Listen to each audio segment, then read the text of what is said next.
un excellent frère, Nasser. Justement, Yannick a dit bienvenue à ceux qui viennent de près, de loin. Voilà, il a fait des kilomètres, 70 kilomètres. Donc c'est un cher frère Nasser, voilà, qui est vraiment, qui aime le Seigneur. Et puis ouais, on est content de, si vous donnez un témoignage, yes, ça nous fera du bien. D'accord. Bonjour à tous. Donc c'est la première fois que je viens parmi vous. Donc j'ai trouvé, bon, c'est pas un problème, je connais la région.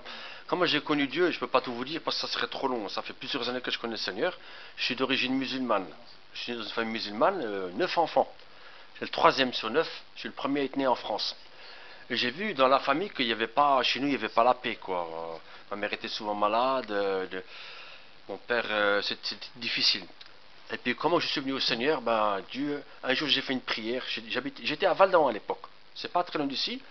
Mon père était au camp là-bas, puis j'ai dit comme ça, ben Dieu qui es-tu, j'aimerais te connaître. Comme ça, simplement, sans se prendre la tête.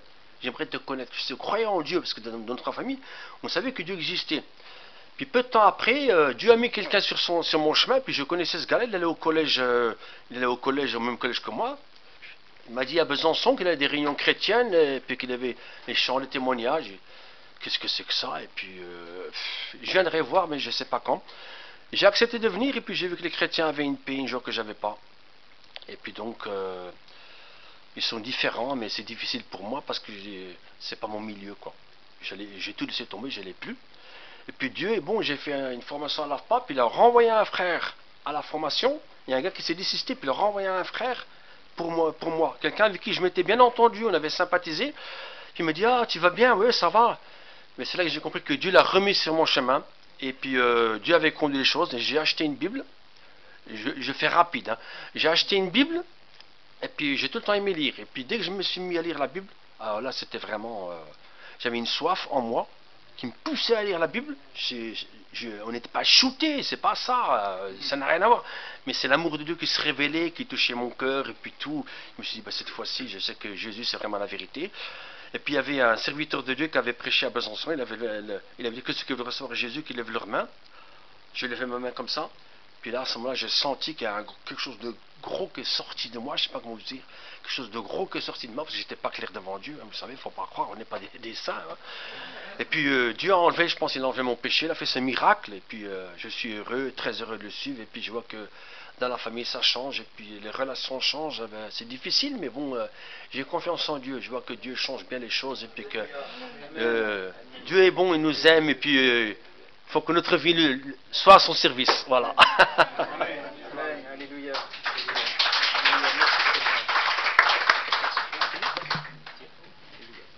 Merci au Seigneur pour ces témoignages. Il nous faut toujours du bien. Amen. Alléluia. Seigneur, nous bénissons Seigneur Jean-Paul et merci Seigneur pour ce que tu as mis sur son cœur. Merci pour ta parole Seigneur. Ta parole est un fleuve Seigneur. Ta parole est la vie. Et ce matin encore Seigneur, le fleuve de la vie Seigneur, ta parole va couler dans nos cœurs Seigneur. Te bénissons et nous te remercions pour tes bienfaits Père dans le nom de Jésus Seigneur. Amen. Merci Seigneur. Amen. Gloire à toi mon Dieu. Seigneur, tu dis aussi dans ta parole qu'il y a seulement d'annoncer l'évangile, eh bien tu guéris aussi, eh bien tu interviens sur Jean-Paul sur sa santé, Seigneur Jésus. Vraiment que tu le renouvelles, que tu interviennes sur tout organe touché. Merci Seigneur, parce que tu es fidèle dans tes promesses. Amen. Amen, amen, amen. Amen. Voilà, merci beaucoup. Voilà, bonjour à tous. Bonjour à tous ceux que j'ai pas vus. Voilà, j'espère que vous allez bien. Ouais. Voilà, alors, comme d'habitude, je vous donne le bonjour du groupe de maison de l'Andrés City. Voilà. Je vous salue bien. Voilà. Donc, ce matin, est-ce que vous croyez que le Dieu que nous avons chanté, que nous avons acclamé, que nous avons entendu une partie du témoignage de Nasser, parce que Nasser, il y a d'autres témoignages. Est-ce que vous croyez que ce Dieu-là est un Dieu extraordinaire? Amen. Qui le croit, qui lève sa main? Amen. Amen. Et plus j'avance avec le Seigneur, et puis plus je découvre que c'est un Dieu extraordinaire. Il me montre comment chaque jour il s'occupe de moi.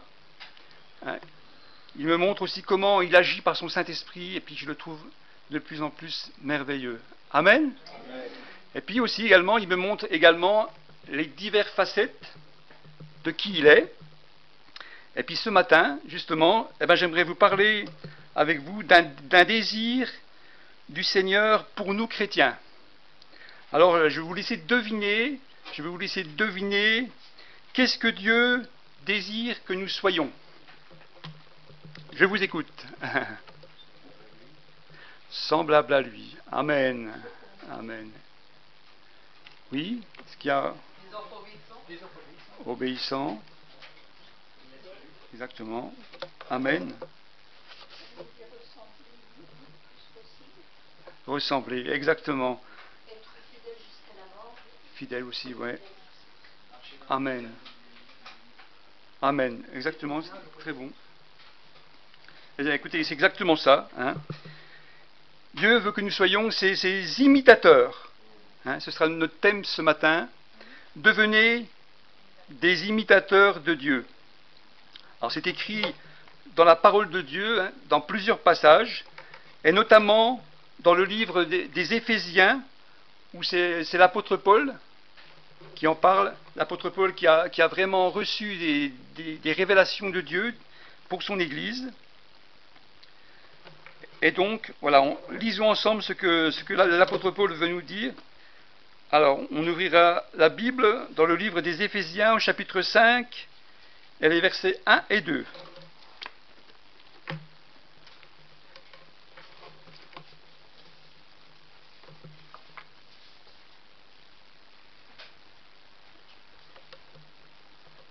Voilà, Éphésiens, chapitre 1. Voilà, excellent. Devenez donc les imitateurs de Dieu comme des enfants bien-aimés, et marchez dans la charité à l'exemple de Christ qui nous a aimés et qui s'est livré lui-même à Dieu pour nous comme une offrande et un sacrifice de bonne odeur. Amen. Voilà. Et puis un premier constat qu'on peut faire par rapport à cette demande, et je pense que là vous allez tous être d'accord avec moi, hein, c'est que devenir des imitateurs de Dieu, c'est plus facile à dire qu'à quoi ? Qu'à faire. Hein. Et pourquoi c'est pas facile à imiter Dieu, à votre avis ? Parce qu'il est saint et puis il ne veut pas s'empêcher. Oui, exactement. C'est vrai. Hein. Parce que nous restons humains, hein, avec nos défauts, avec nos manquements, avec nos chutes, nos rechutes. Et puis, quelquefois, oui, hein, nous faisons des choses qui ne reflètent pas toujours la gloire de Dieu. Hein. Je pense que ça vous arrive aussi. Ah ouf, je ne suis pas seul. Ça va. Voilà. Et puis également, c'est pas facile face également à toutes les difficultés de la vie. Hein. C'est pas facile d'imiter Dieu. Et donc, c'est vrai qu'on pourrait être tenté d'être découragé. Hein, de jeter l'éponge, de dire de toute façon on échouera. Mais est-ce que Dieu veut que nous nous découragions ? Non, bien sûr. Bien au contraire. Car lui, il connaît les cœurs de ses créatures. Hein. Dieu ne veut pas que nous abandonnions ce but. Alors c'est par exemple un jour, hein, c'est la femme d'un pasteur. Ah, je ne dis pas ça pour toi. Hein. C'est la femme d'un pasteur qui disait à son mari qui rentrait du culte, « Ah, mais tu peux arrêter de sourire maintenant, tu es à la maison. » Hein, il y avait une grosse contradiction entre ce que ce pasteur voulait représenter à l'Église et puis ce qu'il représentait réellement à la maison. Hein. Et des fois, ma femme me fait la réflexion, à ma grande honte, hein, elle me dit « Eh, mais des fois, tu es plus sympa avec les autres qu'avec moi. » Ah, voilà, je vous dis la vérité. J'ai encore du boulot sur la planche. Voilà. Mais rassurez-vous, hein, parce que le fait que nous ne soyons pas arrivés, Dieu ne nous tient pas rigueur de cela. Amen. Heureusement, hein. Heureusement. Mais alors, ce qui nous intéresse dans cette demande, c'est quoi alors? Dans cette demande d'imiter Dieu? Eh bien, ce qui intéresse Dieu, c'est qu'on arrive à progresser dans notre vie pour l'imiter. Amen. Hein? Voilà ce que le Seigneur désire. Hein, je le répète, ce qui compte pour Dieu, c'est que nous désirions continuer à grandir sans arrêt dans notre vie afin de l'imiter. Amen. Qui désire cela? Amen, amen. Alors on est tous en chantier. Amen. Voilà, et c'est pour cela que l'apôtre Paul veut nous encourager dans cette démarche. Hein, et on va voir ensemble ce que l'apôtre Paul veut vraiment nous enseigner. Alors on va prendre déjà dans le livre des Philippiens, au chapitre 3, des versets 12 à 17.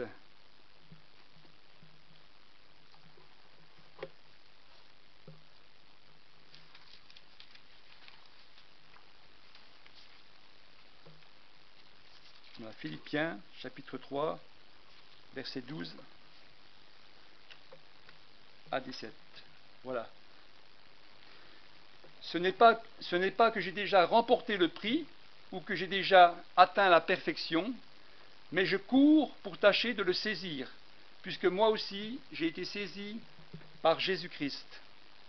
Frères, je ne pense pas l'avoir saisi, mais je fais une chose, oubliant ce qui est en arrière et me portant vers ce qui est en avant, je cours vers le but pour remporter le prix de la vocation céleste de Dieu en Jésus-Christ. Nous tous, qui sommes parfaits, ayons cette même pensée. Et si vous êtes en quelque point d'un autre avis, Dieu vous éclairera aussi là-dessus. Seulement, au point où nous sommes parvenus, marchons d'un même pas. Soyez tous mes imitateurs, frères, et portez les regards sur qui? Sur ceux qui marchent selon le modèle que vous avez en nous. Voilà. Amen. Amen. Alors vous remarquerez, est-ce qu'il faut mettre le verset 17, chers frères? Vous remarquerez au verset 17, voilà.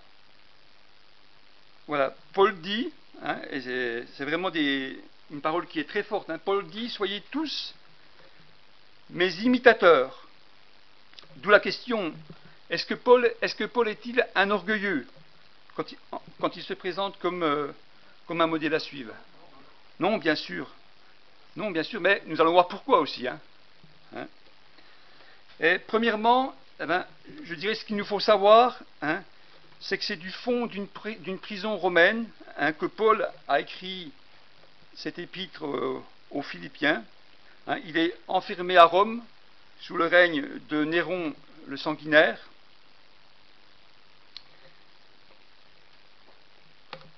On pense que ce serait entre 61 et 64 après Jésus-Christ. Hein.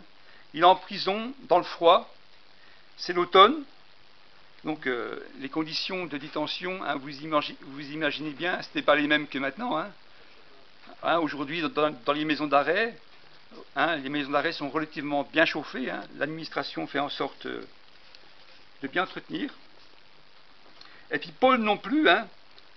Hein, si Paul est en prison, hein, c'est pas non plus qu'il a dérobé, qu'il a escroqué, qu'il a tué. Non, si Paul il est en prison, c'est pour sa foi. Hein. Et donc, que nous dit ce Paul au verset 12?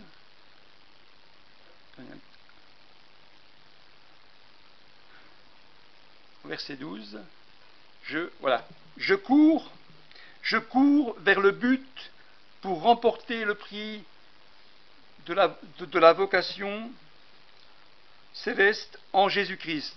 Donc pour lui, le prix, c'est de voir Jésus face à face. Amen.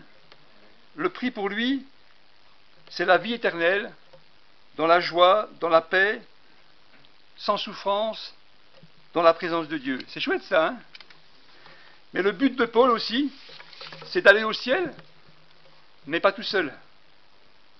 Car le prix pour lui, c'est aussi de pouvoir arriver devant Dieu, et de déposer à ses pieds les couronnes de grâce qui représentent quoi, à votre avis? Eh bien, tous les âmes que nous aurons gagnées ici-bas pour le Seigneur. Amen. Donc, d'où la question que je vous pose ce matin. Est-ce que nous aussi, nous voulons remporter ce prix de la vocation céleste et d'avoir la joie également de déposer les couronnes de grâce des personnes qu'on aura amenées au Seigneur? Amen. Qui désire cela? Amen. Voilà. Et qui veut vivre éternellement heureux dans la présence de Dieu sans souffrance? Ah, moi je lève mes deux mains. Hein. Amen. Hein. Amen. Hein. La Bible nous parle d'un endroit sans douleur, d'un endroit sans souffrance, sans violence, sans prison. Donc ça va être formidable. Hein. Amen. Ensuite, Paul précise la chose suivante. Il est dit, ce n'est pas que j'ai déjà remporté le prix, mais je cours pour l'atteindre. Et qu'est-ce que Paul veut nous dire par là? Eh bien, tout simplement qu'il veut nous dire qu'il nous faut courir jusqu'au bout. Jusqu'au bout, il faut garder la foi. Pas seulement 5 ans, 10 ans, 30 ans, Michel, 50 ans, jusqu'au bout. Amen. Amen. Paul le dit bien, il est presque arrivé, mais il n'est pas encore arrivé. Et tant que nous aurons les 2 pieds sur la terre, il nous faut encore veiller, persévérer, mais aussi on peut encore progresser avec Dieu. Amen. On peut découvrir encore Dieu de façon de plus en plus merveilleuse et de voir sa fidélité, sa puissance, sa gloire agir dans nos vies. Amen. Et cela, quel que soit notre âge. Parce que devant Dieu, il n'y a pas d'âge. Deuxièmement, Paul n'est pas un orgueilleux en disant « Soyez tous mes imitateurs », car il ne prétend rien d'autre qu'à encourager les Philippiens. Il les encourage à être des bons suiveurs de Jésus-Christ. Ça, c'est son objectif. Et c'est pour cela qu'il leur écrira à plusieurs reprises dans cette épître « Faites ce que je fais, suivez-moi » ou encore « Suivez mon modèle, suivez mon exemple ». Car une chose importante, il ne s'agit pas d'imiter n'importe qui et n'importe quoi. Vous êtes d'accord avec moi? Car malheureusement, l'Église, quelquefois, a été éclaboussée par toutes sortes de scandales, et notamment liés à son clergé. D'où la question, est-ce qu'on peut être chrétien et vivre n'importe comment, à votre avis? Non, bien sûr. Sinon, c'est bafouer le nom de Dieu. Sinon, alors je suis un mauvais exemple. Je n'ai pas le droit d'être chrétien ou responsable d'église et d'entretenir mon péché que je connais consciemment au fond de mon cœur. Sinon, je suis un mauvais exemple et j'attire avec moi les gens à la perdition. Troisièmement, Paul nous montre qu'il n'est pas un prétentieux. Dans le livre des Thessaloniciens, où il est dit dans 2 Thessaloniciens au chapitre 3, les versets 7 à 9, 2 Thessaloniciens, chapitre 3, les versets 7 à 9, voilà, ça se met tout seul. Vous savez vous-même comment il faut nous imiter, car nous n'avons pas vécu parmi vous dans le désordre.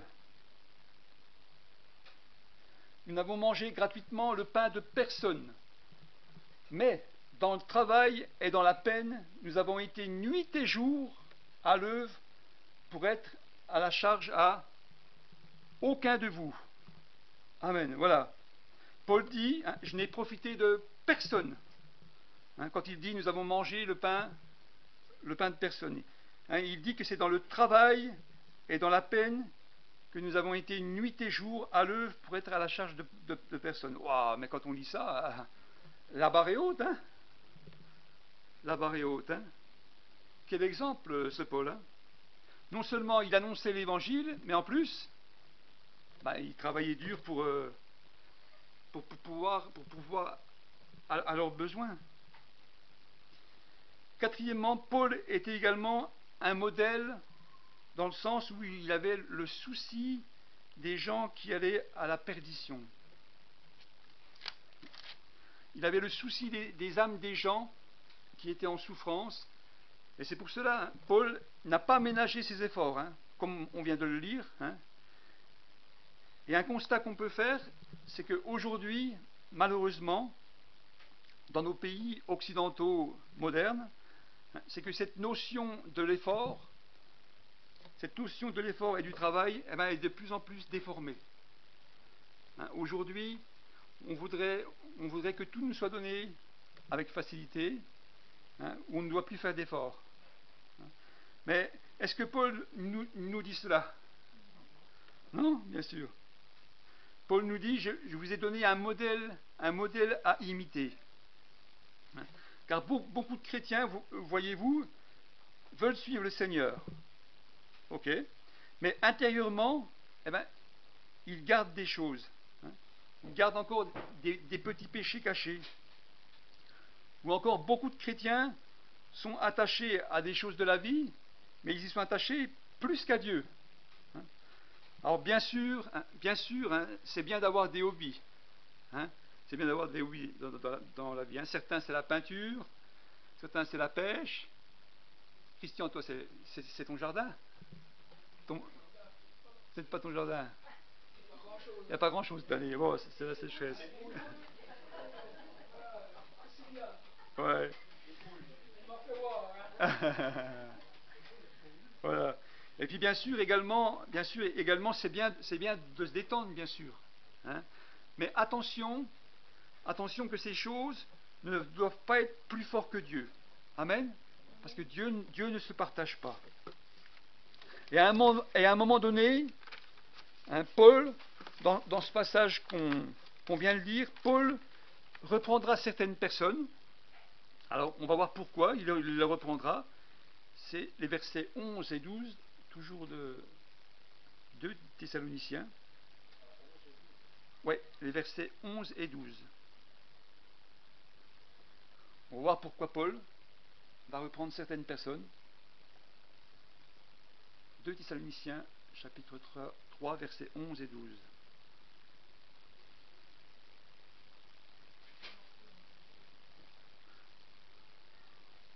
Voilà. Nous apprenons cependant qu'il y a parmi vous quelques-uns qui vivent dans le désordre, qui ne travaillent pas, mais qui s'occupent de futilité.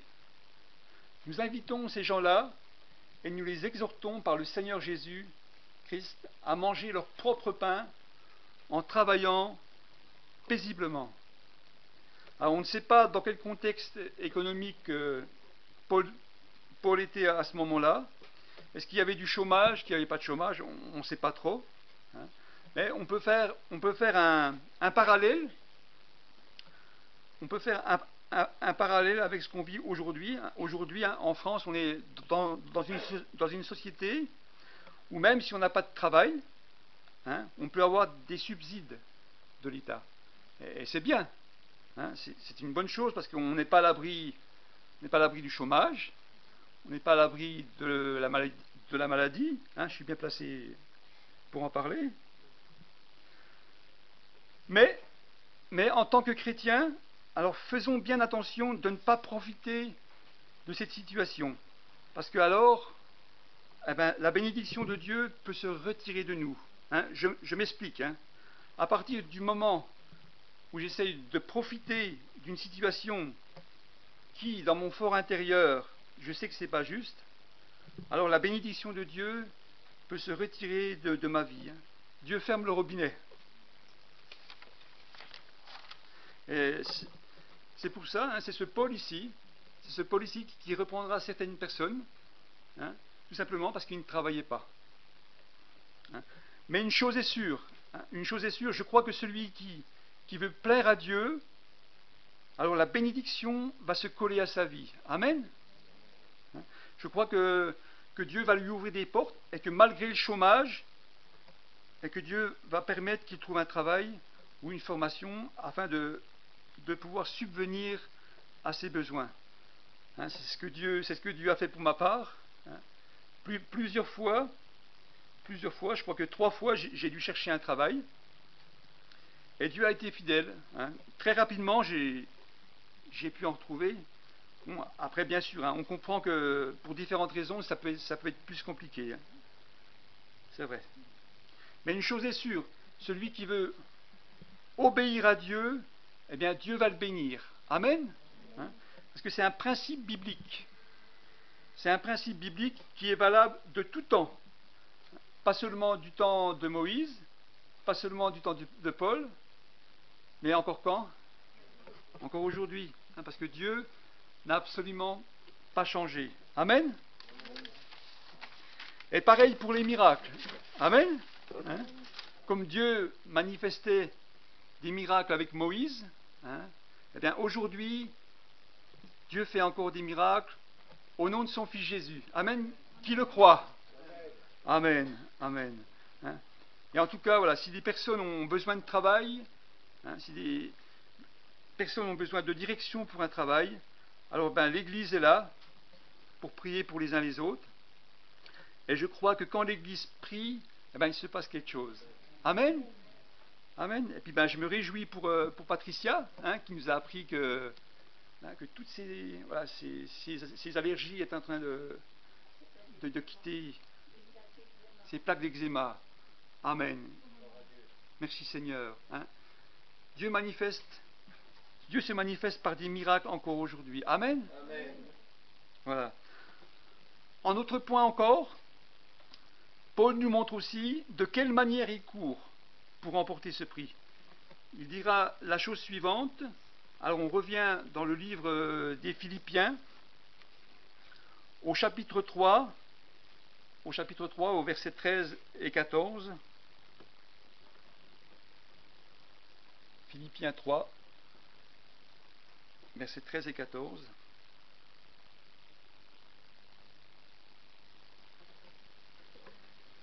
Frères, je ne pense pas l'avoir saisi, mais je fais une chose, oubliant ce qui est en arrière et me portant vers ce qui est en avant, je cours vers le but pour remporter le prix de la vocation céleste en Jésus-Christ. Voilà, Amen. Voilà. Paul nous montre qu'il avait une vie avant. Il n'oublie pas ce qu'il était avant. À savoir que Paul était un homme violent, un persécuteur, un blasphémateur. Mais maintenant, Paul, il a une vie nouvelle. Et sa vie est la preuve d'un changement radical que l'Esprit de Dieu a opéré en lui. Et normalement, c'est ce qui a dû se passer également pour nous. Si nous sommes approchés de Dieu, alors nos vies ont été transformées. Nasser en a parlé un petit peu. Sa vie a été transformée. Qui a été transformé encore par Jésus ici? Amen. Tous. C'est trop encourageant. Amen. Alors faisons comme Paul. Paul nous dit maintenant, évitons de revenir en arrière à ce qu'on faisait avant, aux choses pas nettes, comme disait Nasser. Mais courons en avant. Courons vers l'avenir qui nous attend et mettons à profit notre avenir à Jésus. Amen. Et surtout, ne laissons pas Satan nous rappeler ce qu'on était avant.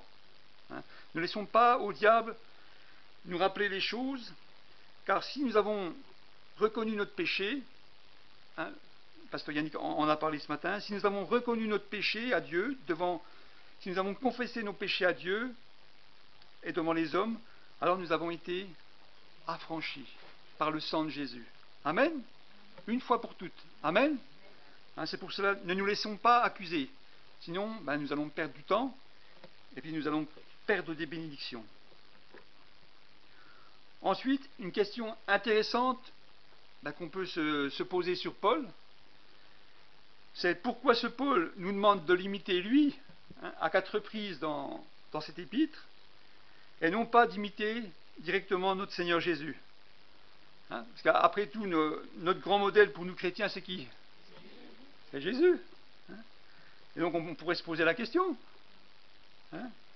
Et donc une explication à cela, c'est que le Seigneur Jésus peut nous paraître à nous, il peut nous paraître inaccessible des fois. La grandeur de Dieu, comme ce matin Michel il l'a lu dans le psaume, la grandeur de Dieu peut nous paraître inaccessible. Alors que Paul, lui, c'est un homme avec ses faiblesses et ses défauts, mais c'est un homme qui s'est approché de Dieu de façon extraordinaire. Et il nous encourage, ce Paul. En se sachant encore fragile, il cherchait à imiter le Christ. Et Paul nous laisse vraiment ce témoignage d'un homme qui a suivi Jésus de tout son cœur. Amen. Amen. Et à son exemple, suivons donc ce Paul pour mieux suivre Jésus. Vous êtes d'accord? Amen. Un autre point encore, l'apôtre Paul invitait également avec passion les jeunes croyants à l'imiter. Il le dira notamment à un jeune chrétien que Dieu va merveilleusement utiliser pour son œuvre. Tout le monde le connaît, je pense, dans la Bible. Qui connaît ce jeune homme? Timothée, voilà, très bien. Timothée.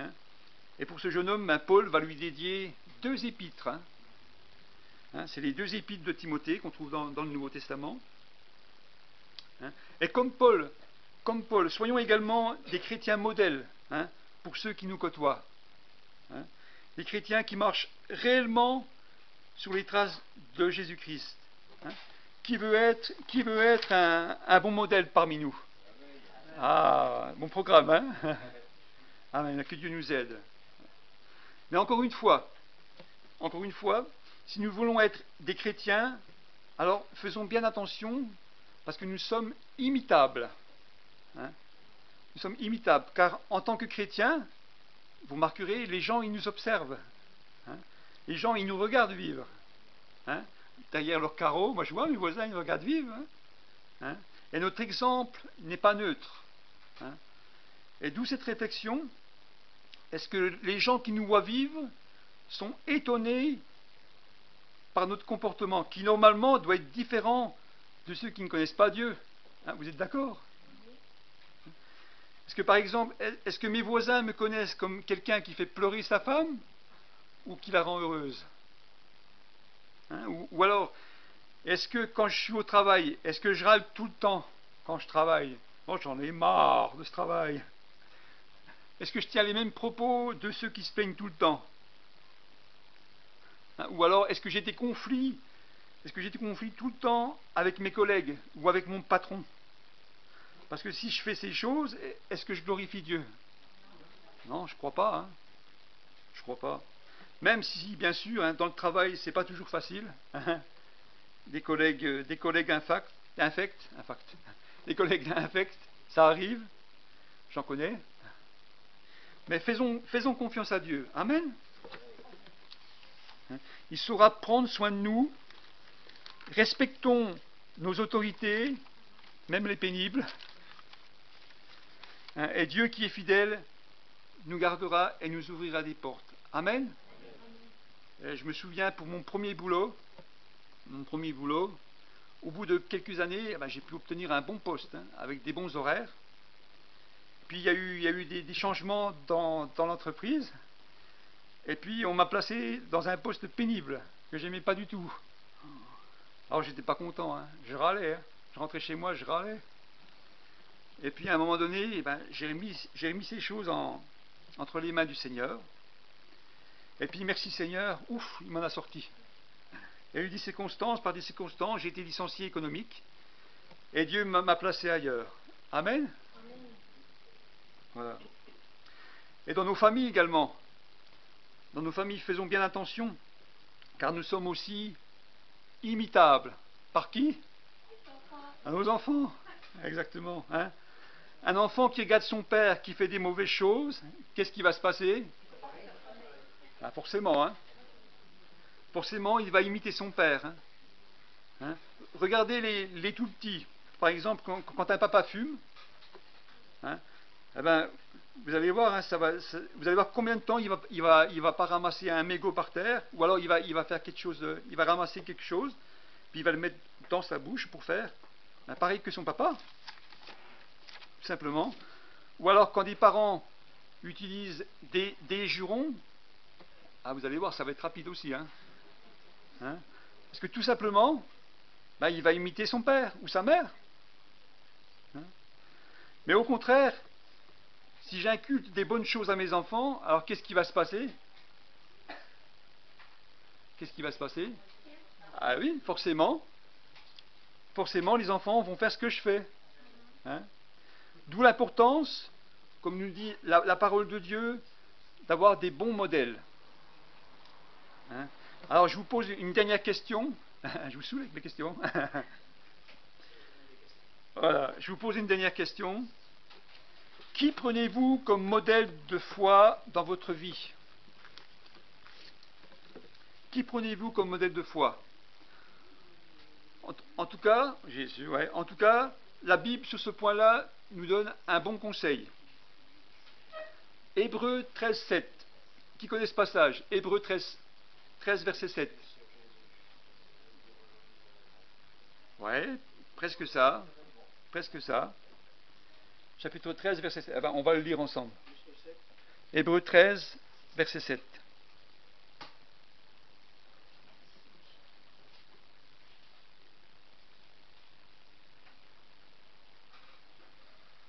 Voilà. Souvenez-vous de vos conducteurs qui vous ont annoncé la parole de Dieu. Considérez quelle a été la fin de leur vie et imitez quoi? Leur foi. Voilà. Amen. Voilà. Retenons le bon exemple de ceux qui vous ont annoncé la parole de Dieu. Hein, et souvent, je le dis au groupe de maison, hein, on a la grâce d'être dans une belle église, hein, à la porte ouverte, avec des pasteurs, mais aussi avec des pasteurs qui se remettent en question quand ils font des erreurs. Hein, des pasteurs qui portent du fruit et qui sont fidèles au Seigneur. Et si nous imitons la foi de ces personnes, alors qu'est-ce qui va se passer, à votre avis? Automatiquement, on aura un impact. Hein, on aura un impact là où on habite, on aura un impact dans nos familles, dans nos régions, et je serai un instrument de bénédiction pour les autres. Amen. Voilà. En conclusion, pour finir, hein, ce que Dieu désire, c'est que nous soyons des modèles pour l'imiter lui, hein, mais aussi pour imiter également ceux qui marchent fidèlement avec lui de tout leur cœur. Amen. Hein. Refusons également de nous laisser décourager, hein, dans nos tentatives de l'imiter. Refusons de nous décourager par nos échecs. Hein, ce matin, on a chanté ça. Et si je me souviens plus du chant, on a chanté ça, donc c'était bien inspiré. Voilà, nos échecs, nos faiblesses. Hein. Car des échecs, on en aura. Hein. J'ai eu des échecs et j'en aurai encore, mais je refuse de me laisser décourager. Je veux juste tirer des leçons de mes échecs et aller de l'avant avec le Seigneur. Amen. Et également, je refuse également de rester au point où je suis aujourd'hui, mais je veux progresser. Amen. Je veux continuer à avancer de plus en plus avec Jésus chaque jour. Amen. Qui désire cela? Amen. Amen. Alors si nous désirons cela, alors automatiquement, comme Paul, hein, Dieu va faire des choses extraordinaires avec nous. Amen. Hein, dans tous les domaines de notre vie, que ce soit dans le travail, dans les études, mais aussi dans l'Église aussi. Amen. Mais la question centrale qui se pose, hein, pour chacun de nous, c'est celle-là. Jusqu'où voulons-nous aller avec Jésus? Jusqu'où voulons-nous aller avec Jésus? Jusqu'au bout, voilà. Et l'apôtre Paul avait compris beaucoup de choses, hein, et il nous encourage ce matin à aller de l'avant. Amen. Donc, regarde ton voisin et dis-lui, je me réjouis de tout ce que Dieu va faire avec toi. Dis-lui.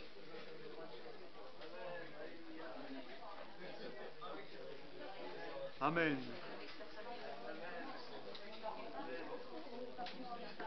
Amen, amen. Dieu va faire des choses extraordinaires. Voilà. Eh bien, on pourrait prier que Dieu nous aide à être des imitateurs, puis ensuite, je laisserai la place aux frères qui concluent. On va prier ensemble, si vous le voulez, un instant. Oh, merci Seigneur Jésus, parce que tu nous as donné un exemple. Seigneur, tu nous as dit, Seigneur, dans ta parole, devenez des imitateurs de Dieu. Seigneur, merci que tu nous aides, Seigneur. Tu nous aides dans cette démarche. Tu nous aides, Seigneur Jésus, à progresser, Seigneur, à ne pas nous laisser décourager par nos faiblesses, par nos manquements, par tout ce qui est négatif en nous. Seigneur, mais aide-nous à avoir ce but de progresser toute notre vie, Seigneur. Et merci également pour les exemples que tu as placés, pour les hommes que tu as placés, les hommes et les femmes que tu as placés sur notre chemin, afin que nous puissions être encouragés. Et Seigneur, je te prie ce matin que grâce à l'aide de ton Saint-Esprit, Seigneur, que tu nous as donné ici-bas, je prie que ton Saint-Esprit vienne nous visiter, que ton Saint-Esprit nous rafraîchisse. Saint-Esprit, donne-nous la force, donne-nous les capacités, Saint-Esprit, de pouvoir devenir des imitateurs de Dieu, de pouvoir refléter la gloire de Dieu, Seigneur, dans tous les domaines de notre vie. Amen. Seigneur, je te prie, dans le nom de Jésus, bénis cette assemblée, Seigneur. Amen. Que Dieu vous bénisse. Laisse la place aux frères.